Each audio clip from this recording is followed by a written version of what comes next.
Thanks all for coming, guys. Basically, at the age of 20, I was lucky enough to find skydiving and soon after base jumping. It's given me everything. But over the years, it's taken a hell of a lot away from me as well, as we're all working out, as we lose friends and stuff like that. So I started questioning myself, like, why am I still alive and why are my friends dying? You know, so I've just come up with a bit of a short presentation, and I'll keep it fairly brief, of just a few reasons I think why I may still be alive, and hopefully it can help at least one person out, and hopefully you guys can spread the love to other people around the world and try and keep this beautiful sport safe, because it really has given me the life that I have now. So we'll start with this. This was my last sort of hardcore proximity flight before I gave it all away, for now. 2 days before this jump, a friend of ours died doing this.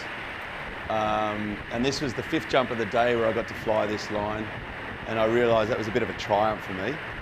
And I've left it at that, basically. So have a quick look. And this is the limit that I was able to take myself to.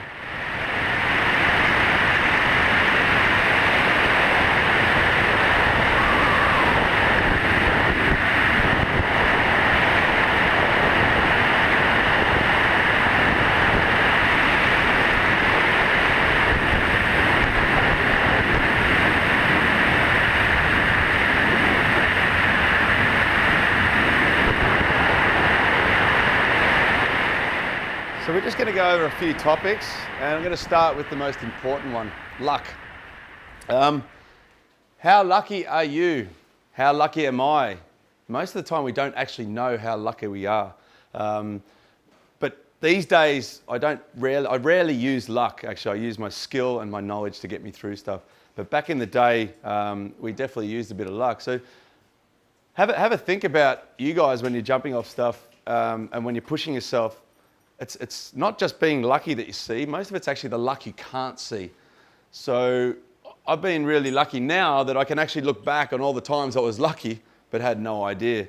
One of those times was when I wanted to do a triple front flip off Chirag, and I was able to do that triple front flip in about 15 feet. It took me another 10 seconds to try and recover from it, and I was very lucky. I was from number 7, exit 7, you guys may know of it. And my friends that were watching me, they thought I was going to die for sure. So that was a lesson on luck for me. And ever since then, I've gone back and trained when I want to do stuff like that.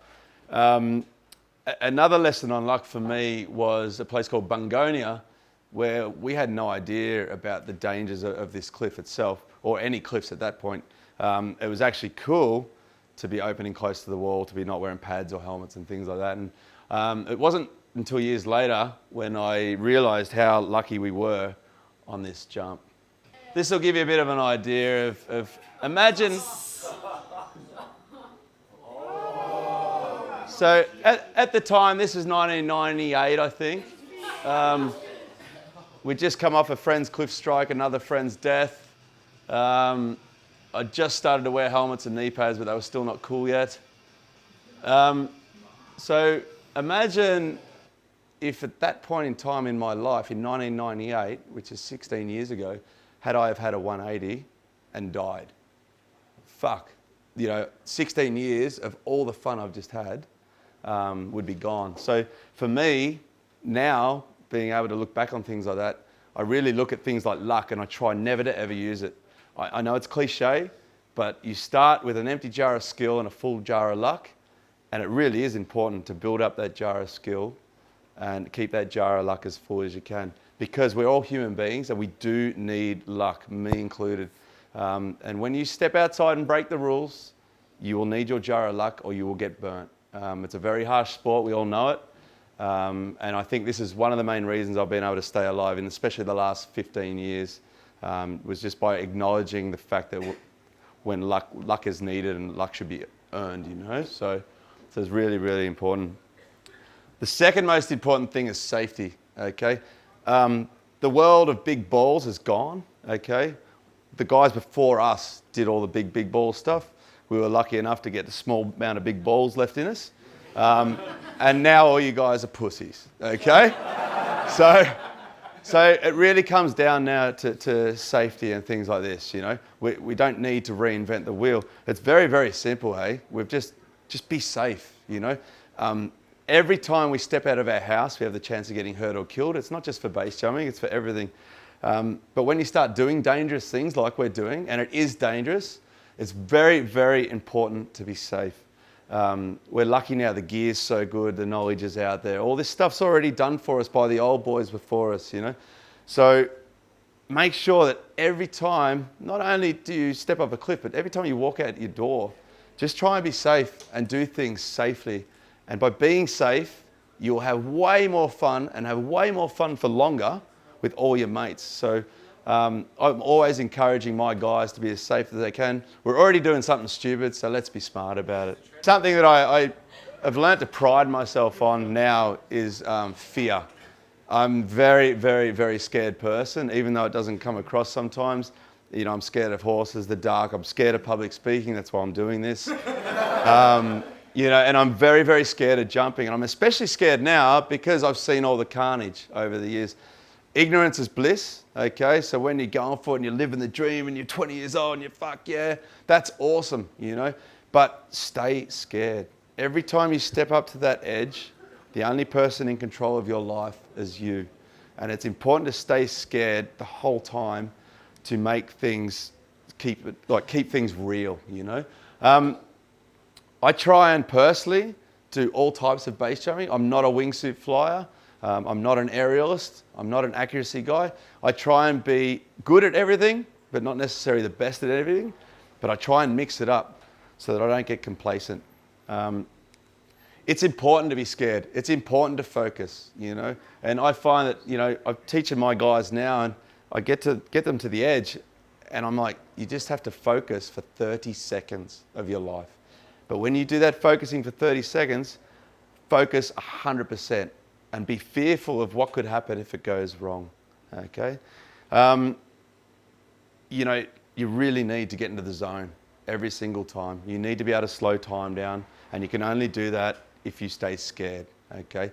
You know, once you start watching your friends die in front of you and dealing with the families and the carnage and the blood and the bullshit, it helps you to be fearful of everything and to stay scared. So it's really important for me. Here's just a short video of just me being scared all by myself. Oh, okay, so good morning everyone out there in base jump land. I'm really scared. I'm alone on a tower about 1,200 foot up, 1,300 foot up. I'll jump off, conditions are perfect, but absolutely shitting my pants, so here we go. Okay, here we go.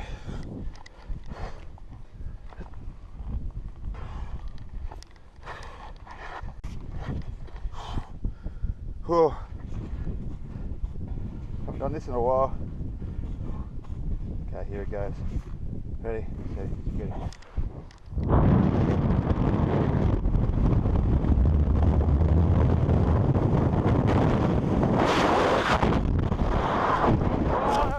I'm more scared now than I was 15 years ago for sure. And it's just mostly because of awareness and seeing all the bad bits. And I hope that none of you guys ever have to see the bad bits because it will tarnish you forever. And then you've just got to keep moving forward, you know. So please, everyone, stay scared on the exit point. Encourage fear. It doesn't have to be negative fear. If it's negative fear, none of you guys should be here anyway doing this. It should be absolute positive fear of the realization that you can die on every single jump, no matter if you have one jump or 3,000 jumps, okay? The next one sucks. This is the realism of base jumping right now, and it's complacency, okay? It's killed so many of my friends in the last 5 years, it's fucking ridiculous, okay? And I bet you everyone in this room has probably lost a friend through complacency, you know? Try not to ever get complacent. It's really, really, really important. No matter what sort of jump you're doing, whether it's a good, fun, stupid jump like this or something very technical, don't think that it can't happen to you, because it can.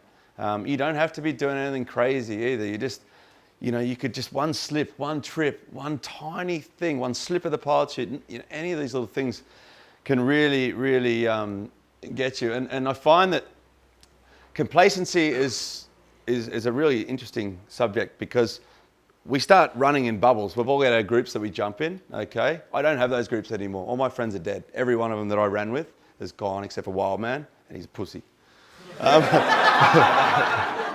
But complacency it's one of those things. When you run with your group, you start running in your own little world, your own little bubble, and you don't realise the elevation of the running at 100% gets. It gets there really, really quick. And next minute, you guys are actually running at about 120%.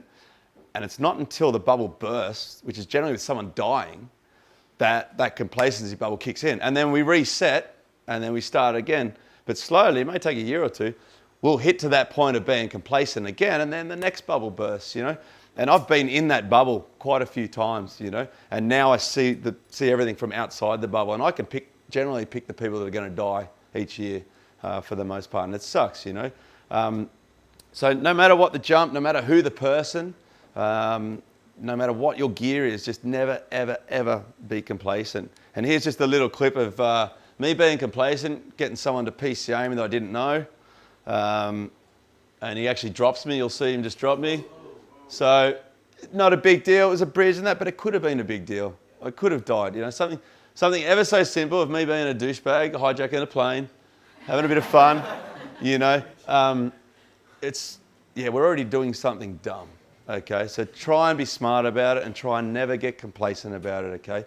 It won't only save your life, but it might save your friend's life. And having to go through life, having the best time of your life without all your best friends there to be with you, it fucking sucks, okay? So don't be complacent. Knowledge, especially for the young Aussies and Russians. All the old boys, people like Rick and Randy Harrison, if you don't know them, Google them, they're living legends. You know, all the old boys, Todd Schubott and Anne Halliwell, you know, tons and tons of people, they have given us the knowledge, you know. We've put in a small part of it back in the 15 to 18 years span, but the guys before us really put in a ton of knowledge, you know. There is no excuse now for not knowing anything, okay? I still learn stuff all the time, you know. I still make a point of learning everything. But even the basics now, we've got our own Bible, you know. So don't hesitate to learn knowledge and keep learning it and help other people and just build this up. You know, I see guys over and over and over again reinventing the wheel, over rotating front loops, fucking up gainers, doing stuff that's absolutely simple. But if you're not ready for it, if you don't have the knowledge to be able to achieve this, then you're going to fail eventually, okay? And it's like running across a freeway. You could run across it without looking 99 times. That 100th time you're going to get hit, you know? So please arm yourselves with knowledge and you never stop learning. It's only the last 3 years where I feel that I actually have a basic set of knowledge to be able to help other people with, okay? So never stop learning. It's super fun as well, you know? Ethics in Ladderberg, it's a good one in general, but just a bit of ethics. I always teach my guys ethics. One, obviously, try not to burn sites. I've burnt sites for sure. I've done my fair share of non-ethical things over the years, you know. But try and have some sort of ethics. The sport is getting killed because of a lack of ethics at the moment. And it's just basic things like leaving water bottles on Brento. And you know, rubbishing our exit points and things like that, you know. It's like, don't shit where you eat. I always try and make sure I pick up all the rubbish from just on the street or anything like that. My wife especially does it a lot now. And the best way to think about this is on-heading openings. Every cigarette butt I pick up will give me an extra on-heading opening, which will give me an extra jump. It's good karma. I help worms across the path on their little adventure. Get them over there. On-heading openings, you know. We don't know what the bigger picture is up there. So by doing nice to your fellow man and to the environment and to the wildlife, you're giving yourself on-heading. So basically, don't shit where you eat, okay? Really, really important. Another thing that I really enjoy these days, I have all the time, but I really get a chance to do it a lot more, is just to help others. You know, coaching, I run base courses now and things like this, but just to be able to help someone out with some little point, you know, and you could be a guy with 20 jumps, helping a guy with 1,000 jumps, you might pick up something that you haven't thought of, and you know, you're helping each other. So you're helping the sport grow. We're in a position now where our sport's, the last couple of years, teetering on good and bad. You know, it's almost like having overcrowded surf. Our sport's got to that point where our jumps are getting so overcrowded, not by the jumpers themselves, but by the accidents that are happening, that we're in a position now where we have to be very careful at places like here and Twin Falls and even Brento, you know. So by helping others be safe and help others learn, it's going to help the sport, it's going to help you, it's going to keep this sport alive longer in a positive way. And again, always think of it like on-heading openings, okay?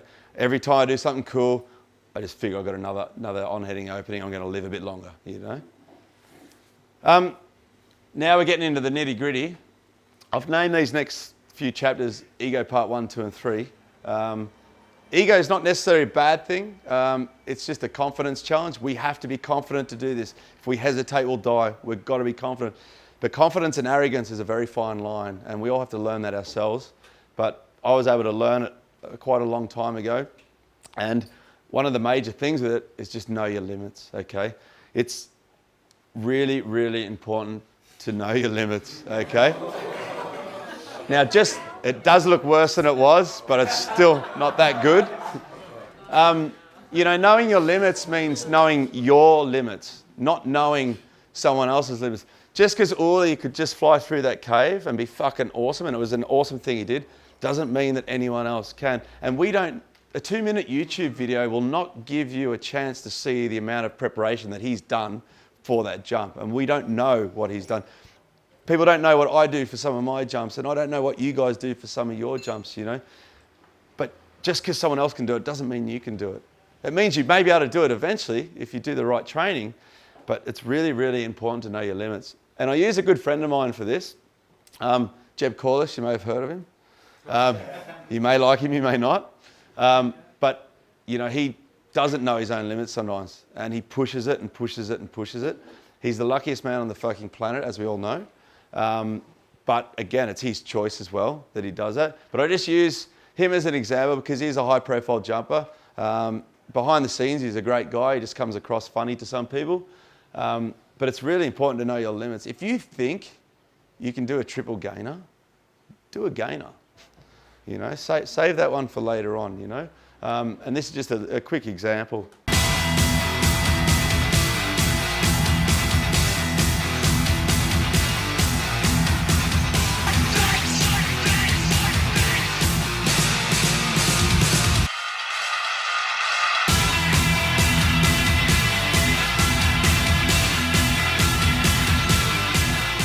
He got away with it, but maybe he didn't get away with it, you know. And then Table Mountain obviously proved it to us all that he can make mistakes, you know. He'll be the first to admit them as well. But the basics is, just because Jeb can do a triple front half twisting, triple back and get away with it, doesn't mean any of us can, okay? So know your limits. If you want to achieve something like that, that's fine. I'm not saying to anyone, never do anything. I want people to do everything. I love it. That's what we do. This is our sport.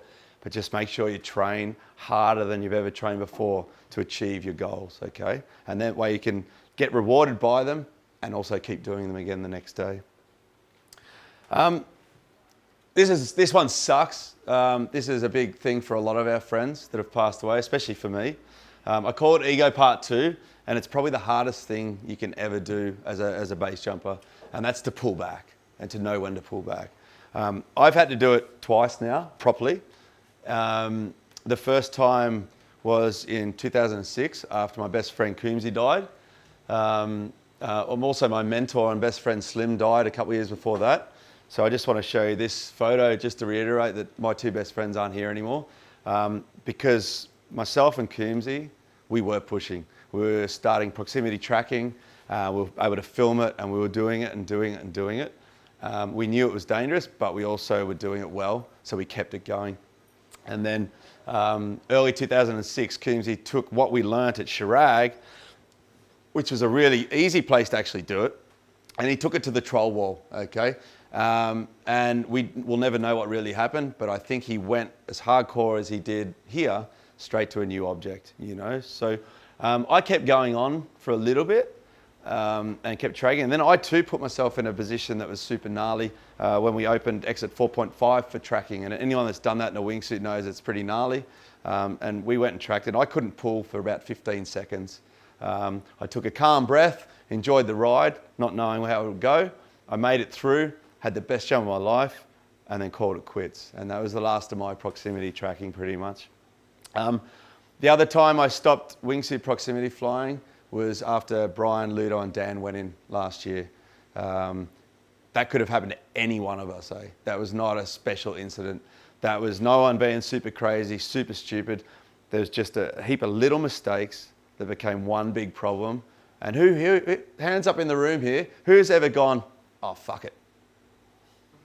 Guarantee every single person, eh?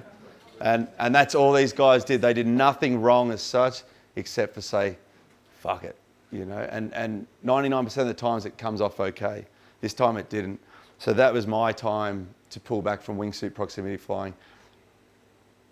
Definitely for me now, life's evolved and my whole life is epic. My tunnel vision is generally gone and I see the whole world with new eyes, you know?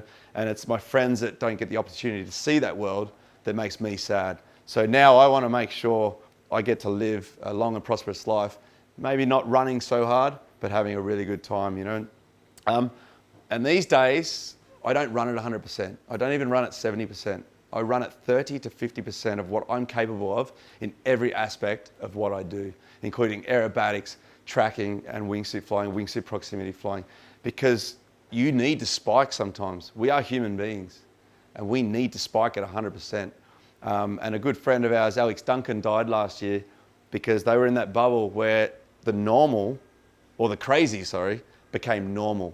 And their 100% was so high that they didn't even realize they were still running at normal. And when it came time to spike, they had nothing left to give.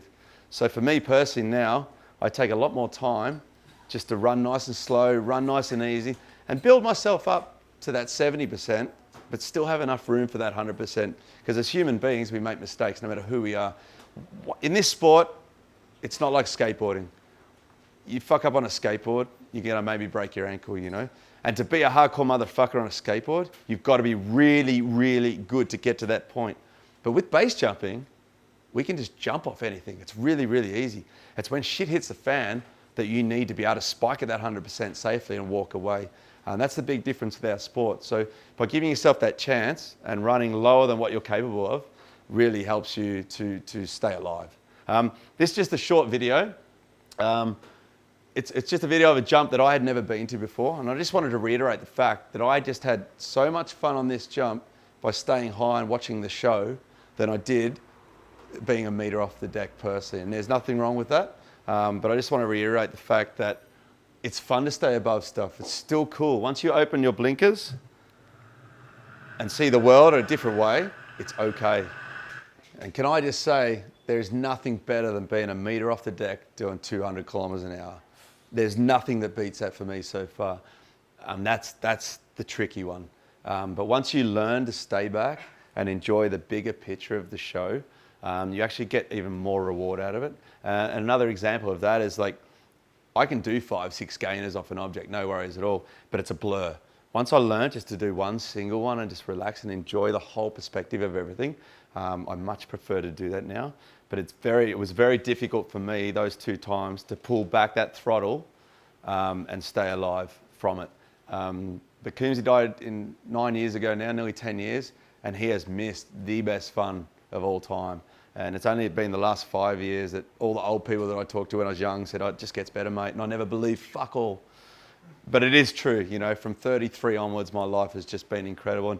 And it's really sad that young people have to miss out on that through one stupid fuck up of just going a bit hard, you know. This is a tricky one, especially for like Australians, because skydiving's, well, it's just, skydiving's very, very expensive. If you're a normal weekend skydiver with a shitty job trying to enjoy your skydiving, it's difficult to do. But please, one of the things that got us so good at the time was we weren't base jumpers that skydived, we were skydivers that base jumped, okay? And that's getting lost a lot now. All throughout the first 15 years of my base career, we were always skydiving and we base jumped on top of that. So it's really, really important to skydive, to paraglide, to speed fly, to do anything with fluid motion and high intensity that can help you get your visual pictures and help work that brain faster, you know? And it's fucking fun. So how can you not have fun skydiving? So please, everyone, you know, I really encourage people, keep skydiving. You don't have to be the best in the world or anything like that. But keep skydiving. Another thing I've been very conscious of over the years is just camera safety. Unfortunately, it's killed two good friends of mine. Both had bridle wraps around their GoPros, and there's just absolutely no point dying for a fucking GoPro. I've always loved cameras. I've always loved getting unique angles, videography, photography, all this stuff. And again, I'm not saying not to do it, but just use it safely. Even in my courses now, I teach people camera safety. If they want to use all the mounts and stuff like that, absolutely, you know. I want people to make videos. It's such good memories, and some of my best memories are the ones that get triggered from a video or a photo like this, you know. So really important to have your memories, but just be safe and make sure everything's always secondary. There's no point dying for a POV of Yellow Ocean, because no one gives a shit, you know. So yeah, one of the things, just always be safe with your cameras, guys. This is ego part 3. Been bitten by this a few times. The weather, eh? Never stop learning about the weather. It's really, really important. I recommend everyone do a paragliding course, because I learned more in 1 week from paragliding about the weather than I did in 11 years of skydiving at the time. It's really, really important. Always respect the weather. Very, very important. I'm just going to give you 2 quick examples. There's been a couple more, but this one day I'm jumping Crown Point in Moab. I've jumped it a lot, and I'm fairly good under canopy, so what I like to do as soon as I open my parachute, I like to turn back into the cliff, get on my front risers and fly down the talus. I knew it was thermic, it was in the middle of the day. I knew the winds were coming around the corner, and I went anyway. And I paid the price. I was lucky enough, I hit the one tree that was there, but I got thrown into that. I could have got thrown into any rocks anywhere. So I was really, I was really, really lucky, you know. And the second you guys don't respect the weather, it will bite you in the ass. So the other time I disrespected the weather was the owner of Funny Farm Boogie in Australia. He was learning to base jump. This was his last base jump ever. He was only going to base jump for a week. So on his last jump, his 13th jump, we took him up to the Eiger. The weather was shit the day before, but it cleared up, and we assumed, the mother of all fuck-ups, that it would clear up again. The boys were unprepared, definitely underdressed, and we committed back in the days of the rope. We waited up there for about 4 or 5 hours for the cloud to move. It just got worse. The jumper on the, I'll get to use my pointer. The jumper on the jumper on the right bottom actually jumped. He went into cloud after 11 seconds, opened after 16, and stayed in cloud for 2.5 minutes. Okay, so this is the only rescue I've ever had to have. 2 of us were able to get down, but the other guys couldn't, and so we all stuck together and got the chopper. Very embarrassing. Okay, a cool ride through the Swiss Alps, but an expensive one. That's why we all get Reagan now. So it's really, really, really important to just respect the weather. If it's windy, just go for a beer. Just relax, you know. The cliffs are going to be there tomorrow. The building will be there tomorrow. I know we all push it to a certain extent, but the more you push it, eventually it'll bite you in the ass. This one's super serious because it kills people. Gear and gear checks, okay? Our sport is so simple, but we are so fucking dumb as well that we make simple mistakes. And every single one of us has made one. Gear checks and wearing the right gear for the job is really important. There's been deaths where people have put their bridle in their leg straps and the guy PCAing them hasn't picked it up. You know, there's a guy that's taped himself onto the bridge and wrapped himself completely in his bridle, you know, just by not doing the right checks. Now, I've copped a bit of shit over the years by a lot of people for how many pilot chute checks I do. And I do heaps, and I do heaps, and I do heaps, and I always did heaps, and everyone would laugh at me, and it was all funny. Well, it's not funny anymore. Okay?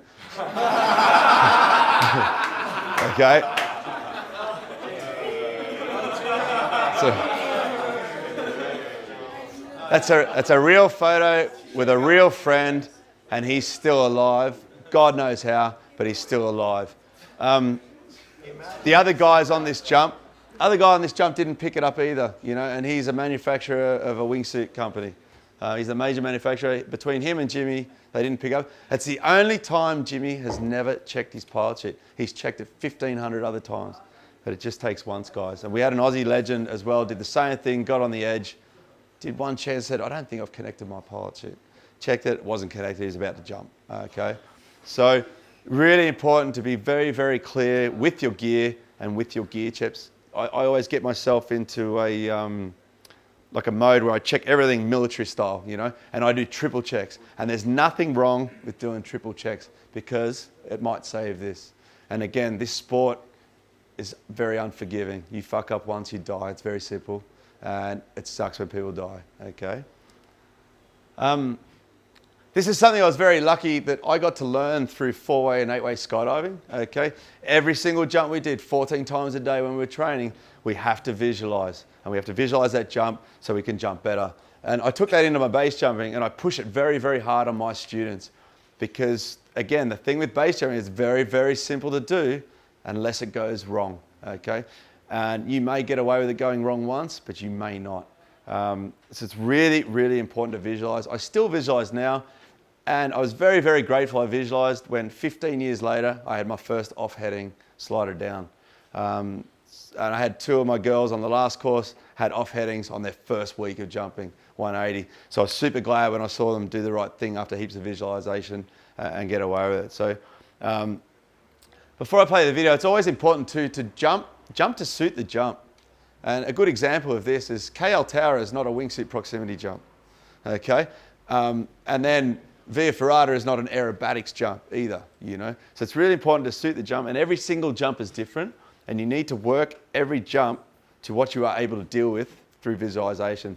So this particular jump, it's a 100-meter shear with a shit exit point. I was only ever gonna do it once anyway. I knew that on this jump, I had to take it low, because if I had a 180, I was gonna be right on it, and I was gonna bounce down the wall heaps and then hit the ground. So I made a personal choice on this jump that I was going to use toggles. I was going to go as low as I can. That way, if I did have a real bad off heading and I hit, I would just basically hit the ground. Be fucked, but maybe less fucked. Personal choice. The other choice, the smartest choice, would have been to walk away. But I didn't. But I was very, very glad that after 15 years, I was able to make a right decision.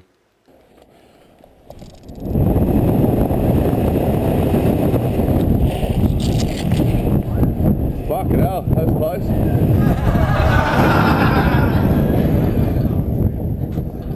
Closest I've ever come.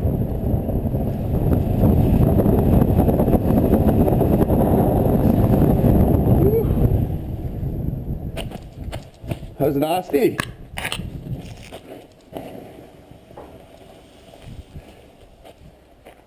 Yucky.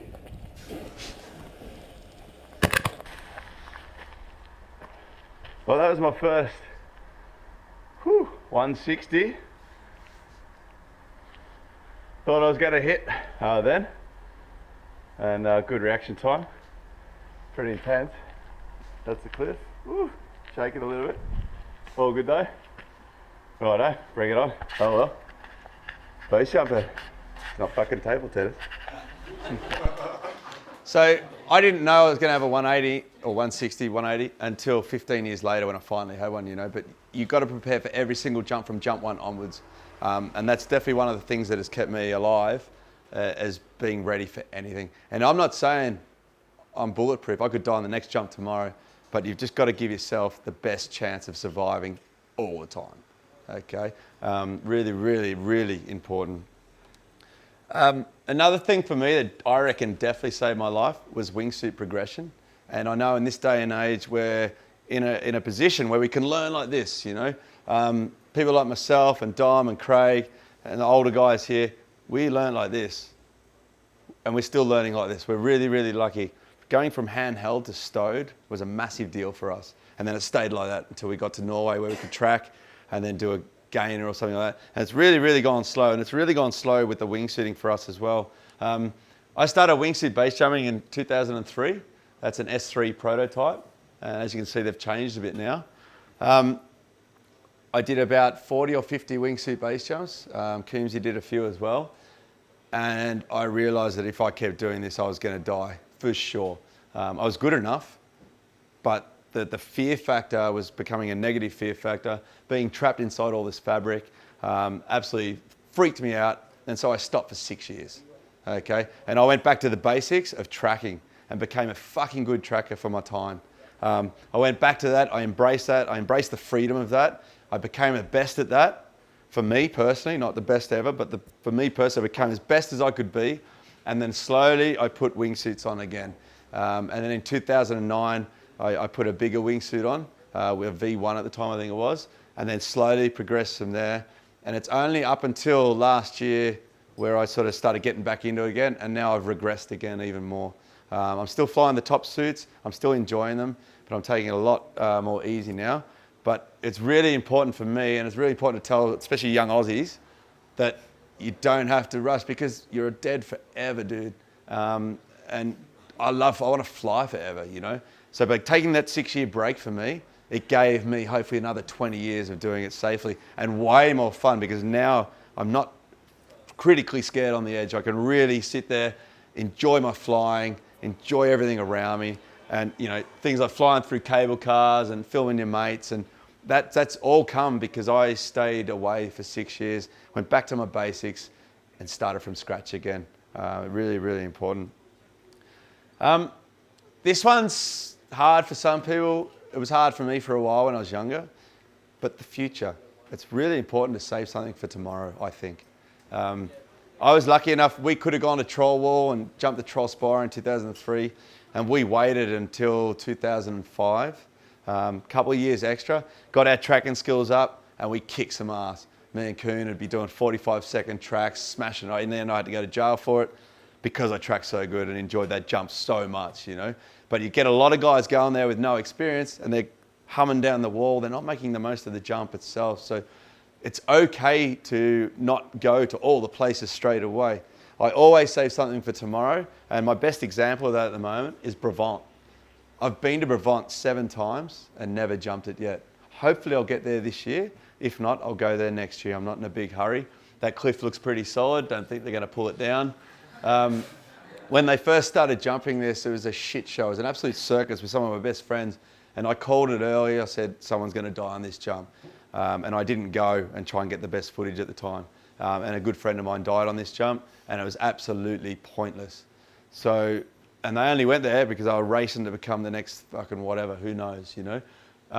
It's important to save something for tomorrow, you know. There's no rush. There's so many cliffs all over the world. You know, hopefully I can jump in every single country on the planet. It's going to take me till I'm 80, but it's really, really important for me. So I'll always leave something for next year because I want to look like this guy. Okay? So, really important. The older you get, the better it becomes, you know. So, this guy. So I just want to leave you guys with my best friend's last words and probably some of his best work. Hey dudes, I fucked your brother! So be safe out there, everyone, and stay alive until the very end. Thank you very much.